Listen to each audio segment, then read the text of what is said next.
সকাল। তোমাদের সকলকে আমার নতুন একটা ভিডিওতে অনেক স্বাগত রইল। আশা করি সবাই খুব ভালো আছো, আমিও খুব ভালো আছি। তো এখন সকাল মোটামুটি 11টা মতন বাজছে। আর আজকে তো বুধবার, কালকের দিনটা তো মহালয়া গিয়েছে, তো রাতেরবেলায় পিকনিক করেছি আর অনেক রাত পর্যন্ত কালকে জেগেছিলাম, প্রায় তোমার রাত্রি 1টা থেকে 2টো পর্যন্ত। তো পিকনিক করে এসে ঘুমাতে ঘুমাতে প্রায় 2:30টা মতন বেজে গিয়েছিল। সেই কারণে জানো তো আজকে সকালবেলাতে ঘুমই ভাঙিনি, 9টা অবধি ঘুমিয়েছি। 9টার সময় ঘুম থেকে উঠলাম, তারপরে বাড়ির সমস্ত কাজকাম সেরে একটু চা করলাম, চা খেলাম, খেয়ে দিয়ে স্নান টান করে এই যে এখন পুজো দিতে এসেছি। বাড়িতে যে যার মতন বসে আছে, কেউ ফোন দেখছে, কেউ ঘুমাচ্ছে, কেউ হয়তো ঘরের কাজ করছে টুকিটাকি। তো আমি ভাবলাম যাই স্নান করে পুজোটা দিয়ে আসি, কারণ পুজোটা আগে আমি দিই, তারপরে অন্য কিছু। বাবা, পুজো ফেলে রেখে আমি একেবারে রান্নাবান্না করতে যাই না। স্নান করে উঠে আগে পুজো দিব, তারপরে রান্না করব। ঠাকুর দেওয়া হয়ে গেলে না বাড়ির সমস্ত কাজকাম করতে ভালোই লাগে। আর ঠাকুরটা যদি ঠিক মতন দেওয়া না হয় না, মাথার মধ্যে কেমন যেন একটু বিরক্ত বিরক্ত ভাব লাগে। তো সেই কারণে আগে পুজোটা দিই, তারপরে বাড়ির কাজ করি। আমার বাবা আগে ভগবান, তারপরে বাড়ির কাজকাম।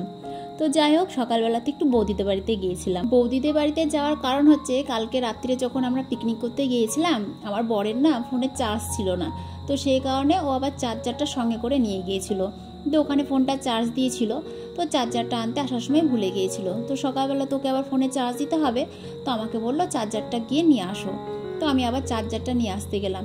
নিয়ে আসতে গিয়ে দেখি বৌদিদের কাছে অনেক ফুল। তো বৌদি বললো, আমাদের তো ঘর ঝাড়াঝুড়ি করছি কয়দিন ধরে, তো ঠাকুরটাও ঠিক মতন দেওয়া হচ্ছে না, তো গাছে দেখ কত ফুল থাকছে, দুটো করে তুলে নিয়ে যেতে পারিস।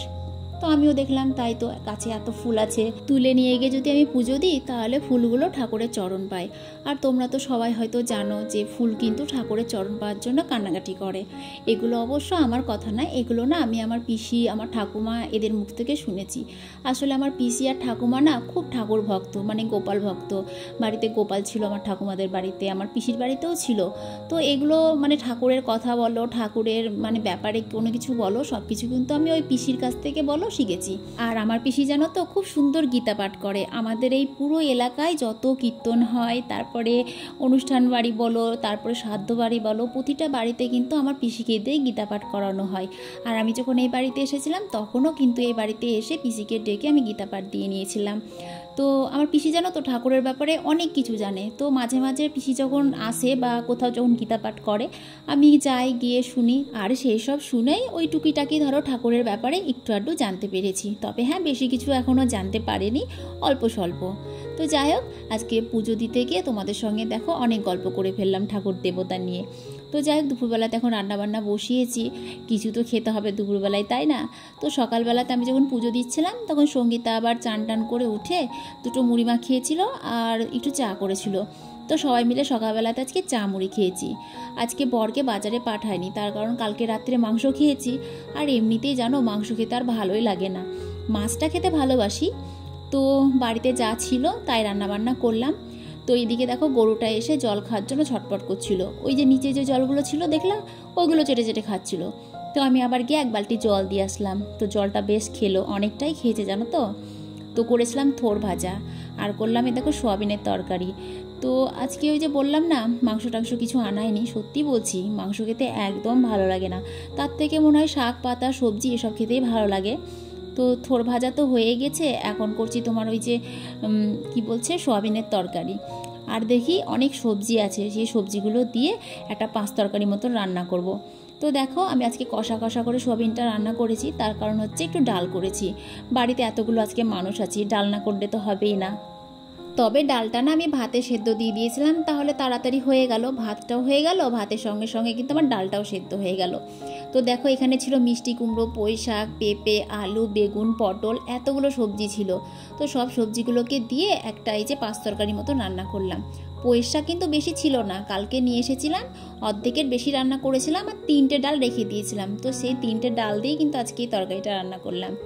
আর ওই যে ডাল তো আমার সিদ্ধ করা হয়ে গেছিলো, তাই একটু রসুন দিয়ে, একটু পেঁয়াজ দিয়ে, 5 ফোড়ন আর শুকনো লঙ্কা দিয়ে এটাকে ফোড়ন দিয়ে দিলাম। তো এই ছিল আজকে দুপুরে আমাদের রান্না। তো এইসব রান্নাগুলো খেতে না আমার বড় ভালোবাসে আর আমাদের বাড়ির সবাই ভালোবাসে। তো দেখো সব রান্নাবান্না করা হয়ে গেছে, থোর ভাজা, পুঁই শাক, তারপরে হচ্ছে এদিকে আছে সোয়াবিনের তরকারি, তাও একটু কষা কষা করে করেছি, অন্যান্য দিন তো একটু ঝোল করি। আর ওইদিকে আছে তোমার মুসুরির ডাল, আর সঙ্গে ছিল লেবু। আর ভাতগুলো একটু দু জায়গায় বেড়ে রেখেছি, কারণ এক হাঁড়ি ভাত ছিল তো, এক জায়গায় থাকলে পরে তখন একটু মানে নরম হয়ে যেত আর কি। আর এমনিতেই তো আমি ভাত একটু নরম করে করি। তো রান্নাবান্না খাওয়া দাওয়া সব কমপ্লিট হয়ে গেছে, ঘর বাড়িও মুছে টুছে নিয়েছি।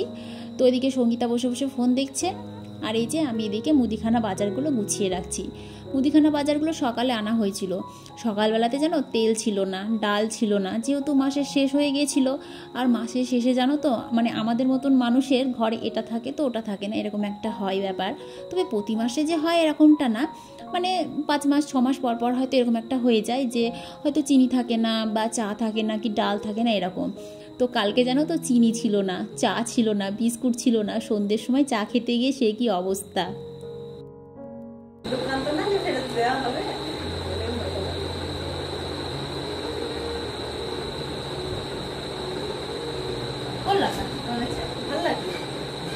দেখি কোনটা দেখি,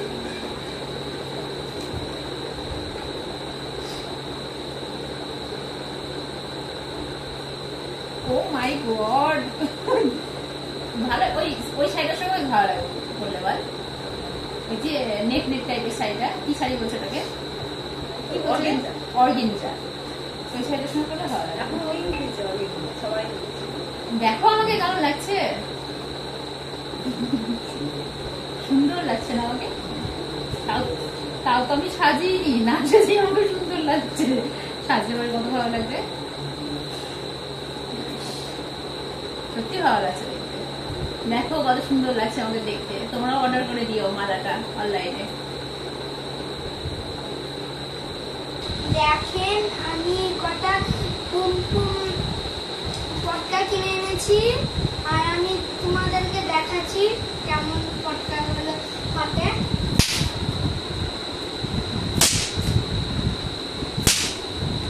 এইভাবে ফাটে পটকাগুলো।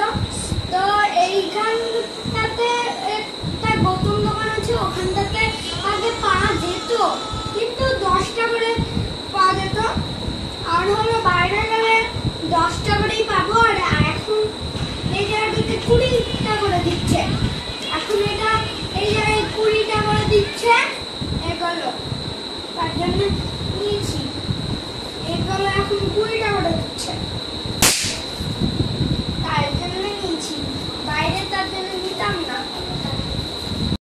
আমাদের এখানে সন্ধ্যা লাগলে যেভাবে ঝিঝি পোকা ডাকে না, কিচ্ছু শোনা যায় না জানো না, তাই একেবারে রাত্রির 11টা 12টা অবধি চলে, তাও চুপে না, মাঝে মাঝে এত রাগ হয় না কি বলবো। তো যাই হোক, এ দেখো আমার বরকে মিষ্টিগুলো খেতে দিলাম, সকালে এনেছিল। তো যাই হোক, এখন রাত্রি 11:30 বাজছে, বাড়ির সমস্ত কাজকর্ম হয়ে গেছে, রাত্রের খাওয়া দাওয়া হয়ে গেছে, তারপরে এই যে বিছানা ঝাড়াও হয়ে গেছে। আজকে মশারি টাঙাইনি, তার কারণ হচ্ছে বাড়িতে আজকে বর আছে, আর আমার বর মশারি টাঙালে ঘুমাতে পারে না। আর যদিও বা কোনোদিন আমি মশারি টাঙাই, তাহলে করে কি অর্ধেক রাত্রে মশারিটাকে খুলে ফেলে, তো সেই কারণে মশারি টাঙাইনি। আর এমনিতে গরম লাগছে, মশারি টাঙালে না ফ্যানের হাওয়া ঠিক মতন যায় না ভেতরে। তো আজকে অনেকদিন পর আমার উপরে ফ্যানটা ঠিক করেছি, এই যে উপরে ফ্যানটা চলছে। তো ফ্যানটা খারাপ হয়েছিল, তোমার ওই ফ্যানের যে সুইচটা আছে সুইচটা খারাপ হয়ে গেছিল, আর ওই কন্ডেন্সার না কি বলছে, যাই হোক ওটা খারাপ হয়েছিল, তো সুইচটা আর ওইটা ঠিক করে দিল, এখন মোটামুটি ভালোই চলছে। তো আমার বর আবার বলছিল আমার তো নতুন ফ্যান কি করে খারাপ হলো। তো আসলে কি বলতো, অনেক সময় কি হয়, ফ্যানটা হয়তো এই বছর তৈরি হয়েছে, সেই ফ্যানটা হয়তো 2 বছর পর বিক্রি হচ্ছে, তো ততদিন তো ওই জিনিসটা মানে ভেতরেই থাকে, তো ওটা তো সবসময় ভালো থাকবে এমনটা না, তো অনেক সময় তাড়াতাড়ি খারাপ হয়ে যায়। তো যাই হোক ঠিকঠাক করা হলো। আর আমার কি বলতো, এই কুলারের ফ্যানের মানে কুলারের হাওয়া আর ওই ঝড় ফ্যানের হাওয়া সহ্য হয় না, আমি একদম নিতে পারি না।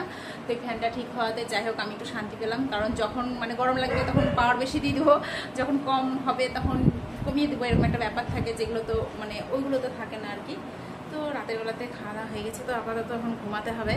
আমার বর রাস্তায় দাঁড়িয়ে আছে, কারণ আমার ভাই হচ্ছে আমার বরের গাড়িটা নিয়ে গিয়েছে এক জায়গায়, ও যতক্ষণ না আসে ততক্ষণ ও ঘুমাতে পারবে না, সকালবেলা যেহেতু অফিসে যেতে হবে। তো চলো সকলকে গুড নাইট, সবাই খুব ভালো থেকো, সুস্থ থেকো, আবার কালকে সকালবেলায় তোমাদের সঙ্গে নতুন একটা ভিডিওতে দেখা হচ্ছে। তো টাটা।